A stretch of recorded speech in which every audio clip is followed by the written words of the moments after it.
আসসালামু আলাইকুম। হাই বন্ধুরা, কেমন আছেন আপনারা সবাই? আশা করি ভালো আছেন, সুস্থ আছেন।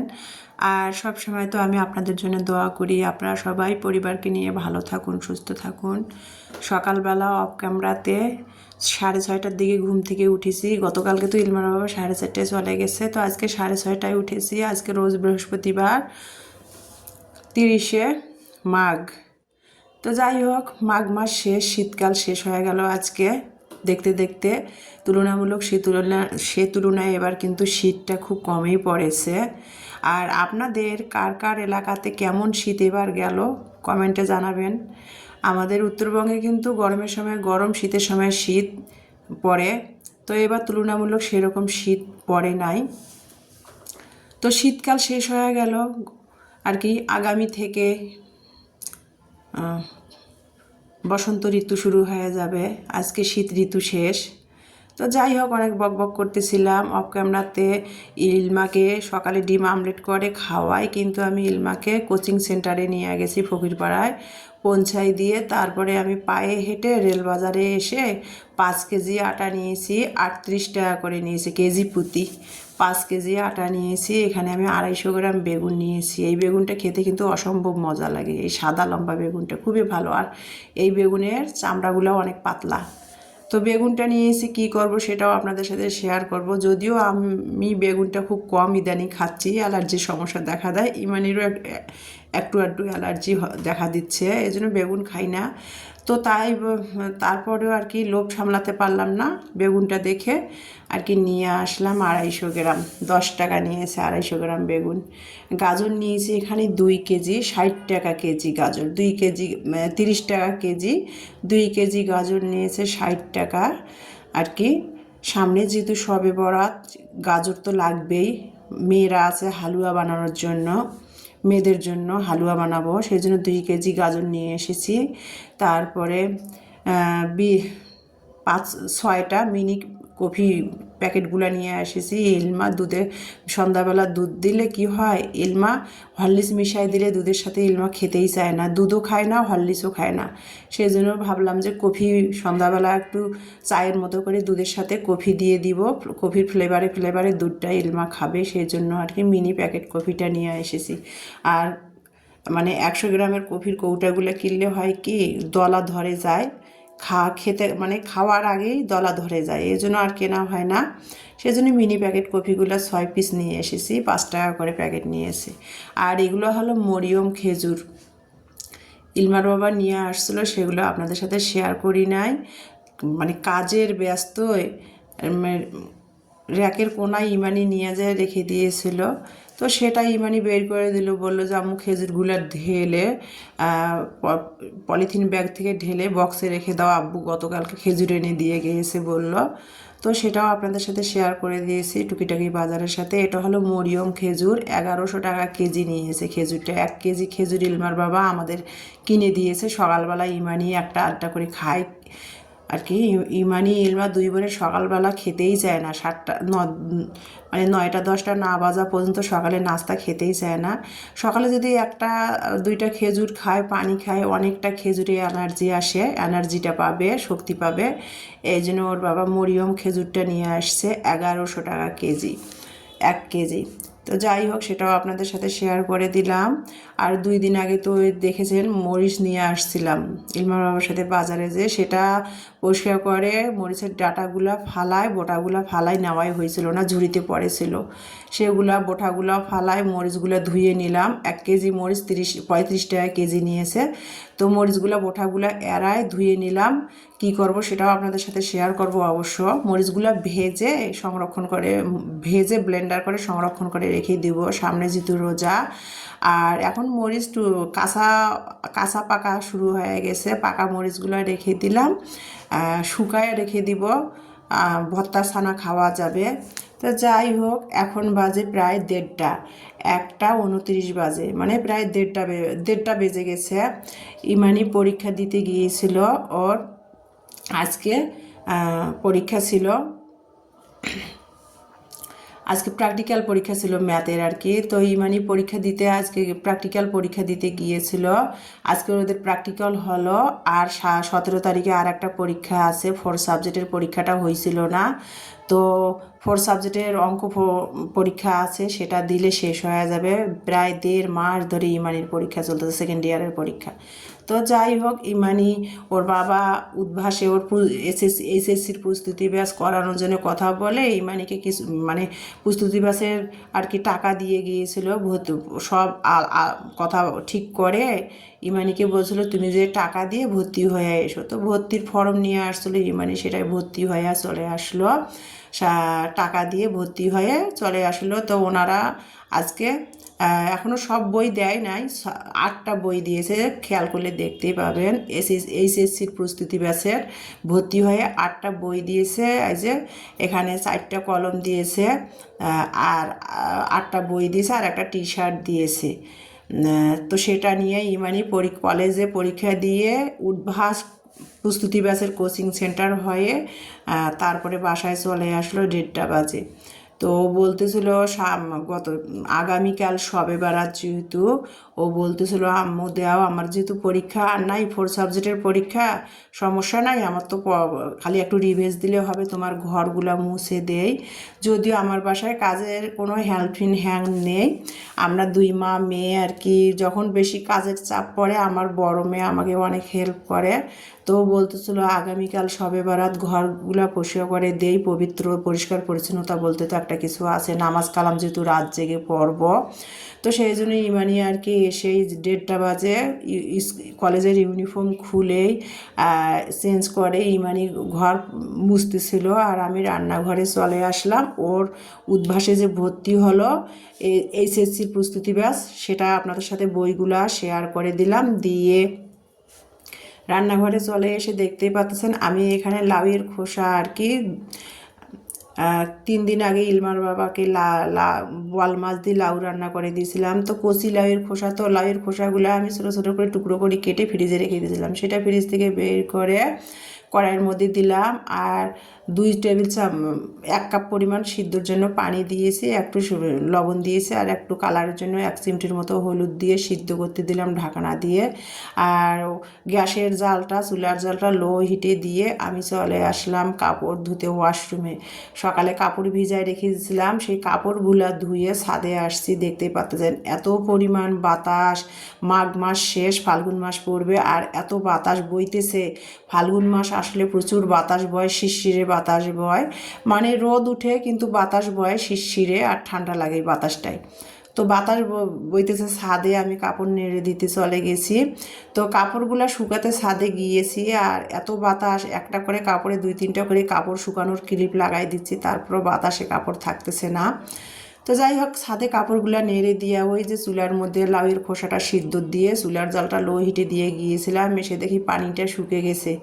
তারপরে এখন ঢাকনাটা খুলে আমি এখানে একটা কাঁচা রসুন, যেহেতু এখন এই সিজনটাতে কাঁচা রসুনগুলো বাজারে বিক্রি হচ্ছে, তো কাঁচা রসুনগুলো ধুয়ে খোসা সহ চাকা চাকা করে কেটে দিয়েছি। একটা বড় সাইজের পেঁয়াজও কুচি করে কেটে দিয়েছি, কয়েকটা কাঁচামরিচ দিয়ে সরিষার তেল দিয়ে এখন লাউ সিদ্ধ করা লাউয়ের খোসাগুলো আবারও কাঁচামরিচ, রসুন, পেঁয়াজ একসাথে সিদ্ধ করা লাউয়ের খোসাগুলো সরিষার তেল দিয়ে টেলাই নিচ্ছি, মানে একটু ভেজে নিব। দেখতে পাচ্ছেন শুকনো শুকনো করে লাল লাল করে ভেজে নিচ্ছি। সাথে কিছু ধনিয়া পাতা কুচাই দিয়েছি।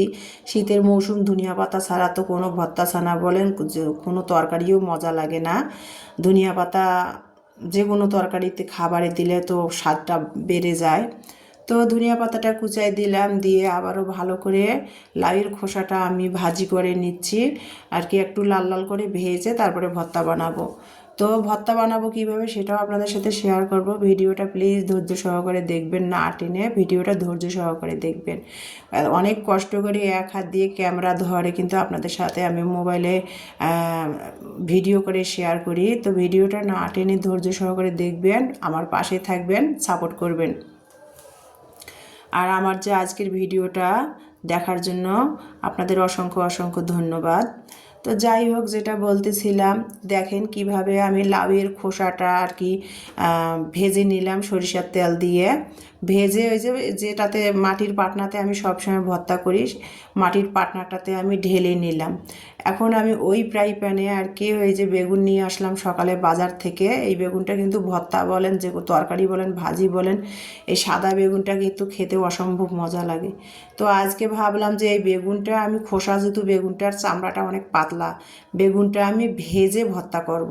তো বেগুনটা যতই ভেজে ভর্তা করি, তো বেগুনটার মধ্যে আমি বেগুনটা ঠুমা ঠুমা করে পাতলা করে কেটে ধুয়ে আমি কড়াইয়ের মধ্যে বসাই দিয়ে 2 টেবিল চামচ পরিমাণ পানি দিছি। বেগুনটা যেহেতু কচি আর কি, আর চামড়াটাও পাতলা, 2 টেবিল চামচ পরিমাণ পানি দিয়ে তার সাথেই কিন্তু আমি আবারও একটা কাঁচা রসুন শাখা করে কেটে দিলাম, কাঁচা মরিচ দিলাম, একটা পেঁয়াজ চিকন করে কেটে দিলাম, 1 চিমটি আবারও হলুদ দিই। এটাও বেগুন ভর্তা, হলুদ দিলে কালারটা সুন্দর আসবে, আর যদি হলুদ না দেই তাহলে কালারটা দেখতে খারাপ মানে দেখতে কেমন জানি লাগবে, কালো কালো।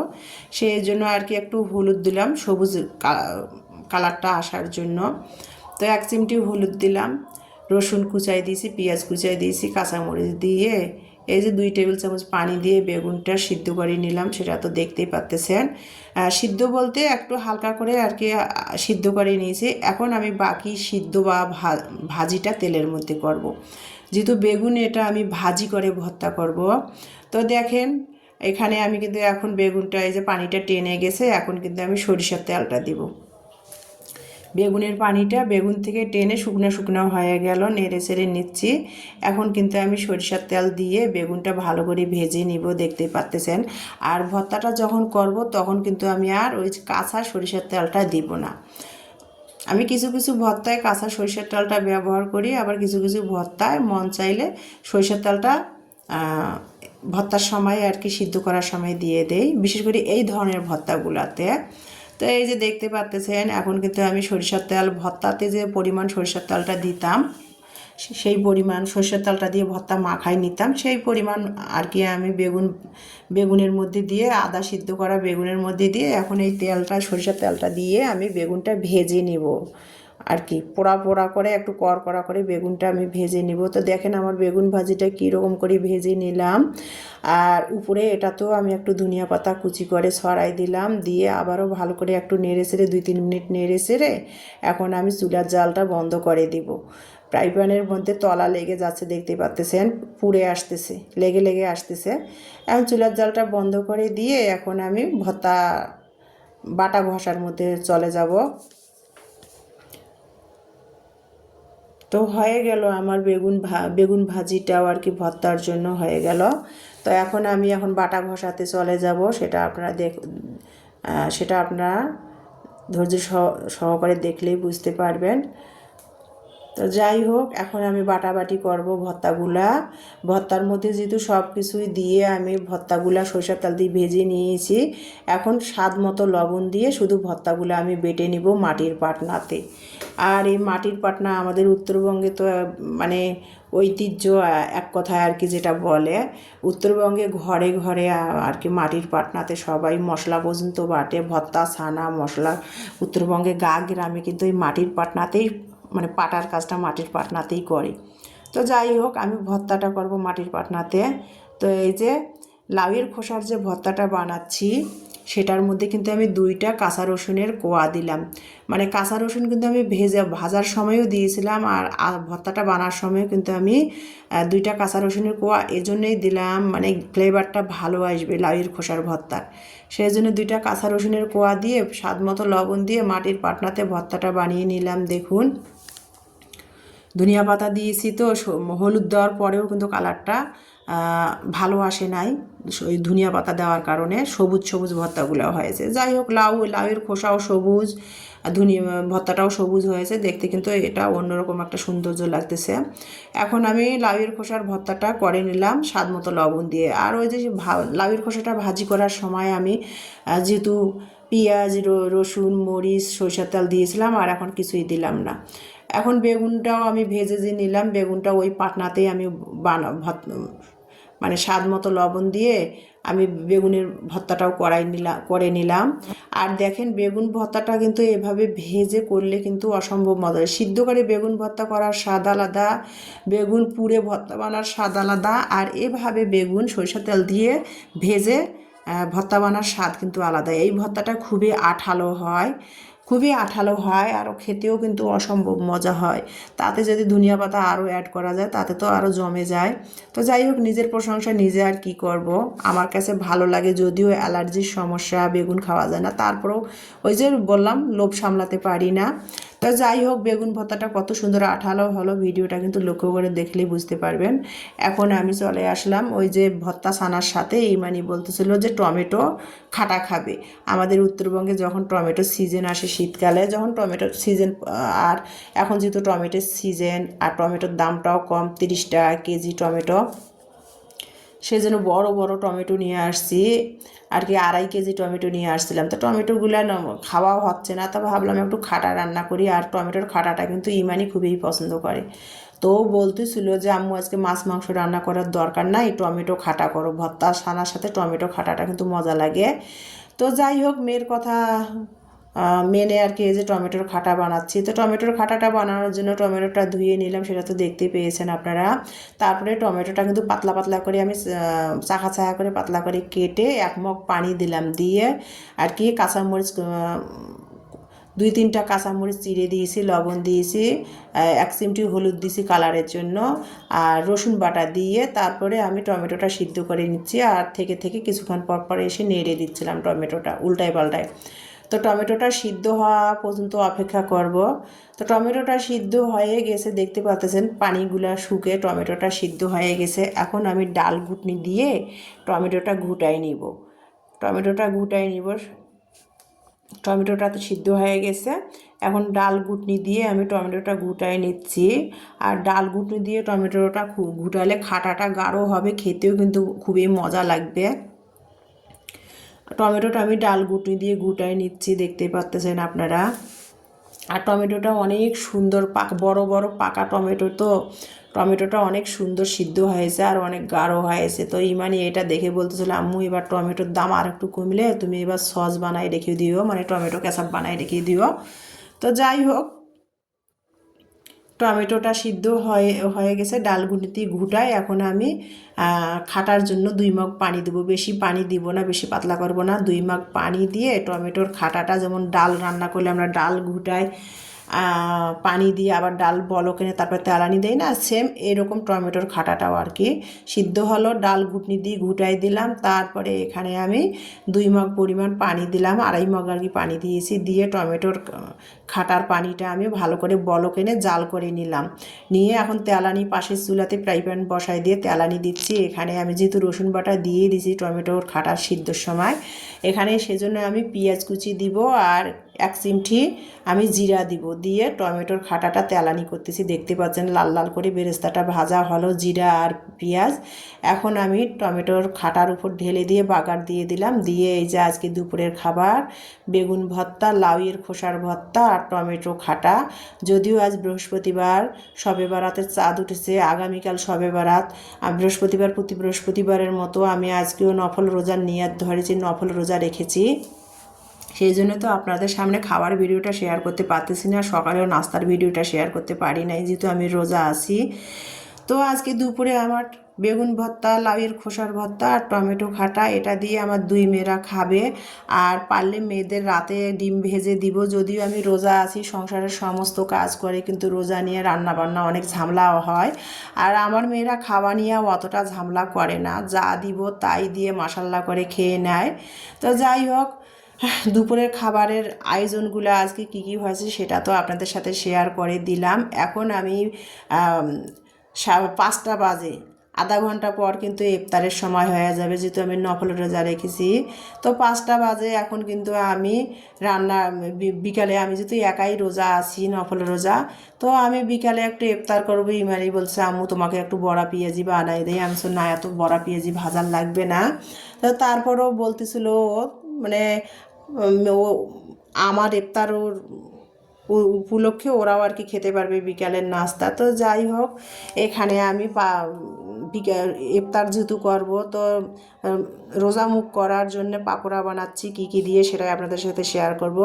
এখানে আমি কিছু ফুলকপি কুচাই নিয়েছি, একটা আলু কুচাই নিয়েছি, পাতাকপি কিছু কুচাই নিয়েছি, ধনিয়া পাতা কুচি, কাঁচামরিচ কুচি, পেঁয়াজ কুচি, রসুন বাটা, তারপরে এখানে হলুদ গুঁড়ো, মরিচের গুঁড়া, স্বাদ মতো লবণ, 1 চিমটি টেস্টিং সল, ধনিয়া জিরার গুঁড়া দিয়ে ভালো করে কিন্তু ফুলকপি, পাতাকপি, আলুর সবজিটা হাত দিয়ে কষলাই নিলাম।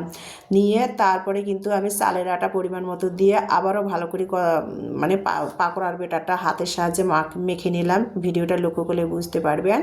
মেখে নিয়ে তারপরে বেসন দিলাম, বেসন দিয়ে আবারও ভালো করে পাকোড়ার বেটারটা তৈরি করে নিয়ে চুলার মধ্যে কড়াই বসিয়ে দিয়ে তেলটা গরম করে নিয়ে এখন কিন্তু আমি আর কি পাকোড়াগুলো ভেজে নিচ্ছি। আমি তো না, আমার মেয়ে ভেজে নিচ্ছে আর আমি ক্যামেরা ধরে ভিডিও করতেছিলাম। যেহেতু 5টা বাজে, রোজা ধরেছে, ভালো লাগছে না, সংসারের কাজ করা, মেয়েকে কোচিং স্কুলে নেওয়া, অনেক শরীরটা খারাপ লাগতেছে। তারপরে আমি ভোর রাতে যে রোজা থাকি সারা বছর, ভোর রাতে কিন্তু আমি কিছু খাই না। মন চাইলে 1 কাপ দুধ খাই, না হলে একটু পানি খেয়ে কিন্তু আমি সারা বছর নফল রোজার নিয়াতগুলো ধরি। আর একা একা কি হয় জানেন, একা একা ঘুম থেকে ভোর রাতে উঠে কিন্তু কোনো কিছু খেতেও মন চায় না। তো যাই হোক, এভাবে আমার যেহেতু এভাবে আমি রোজাগুলো করি। তো যাই হোক, এখন আমি ইফতার করতেছি, আজান দিয়েছে। ইফতারে এখানে খেজুর নিয়েছি, আঙ্গুর নিয়েছি, আর ওই যে পাকোড়া নিয়ে ইফতার করতেছি, আর সাথে একটু আখের গুড়ের শরবত বানিয়ে নিয়েছিলাম, সেটাই খেয়ে রোজা মুখ করে এখন পাকোড়াগুলো খাচ্ছি আর আপনাদের সাথে শেয়ার করতেছি। তো ভিডিওটা ভালো লাগলে সবাই আমার পাশে থাকবেন। আজকের ভিডিওটা দেখার জন্য আবারও আপনাদের অসংখ্য ধন্যবাদ। নেক্সট ভিডিও দেখার সবাইকে আমন্ত্রণ জানিয়ে আজকে এখানেই বিদায় নিব। সবাই ভালো থাকবেন, সুস্থ থাকবেন, নিরাপদে থাকবেন, আর আমার পরিবারের সাথে থাকবেন, আমার জন্য দোয়া করবেন। আল্লাহ হাফেজ।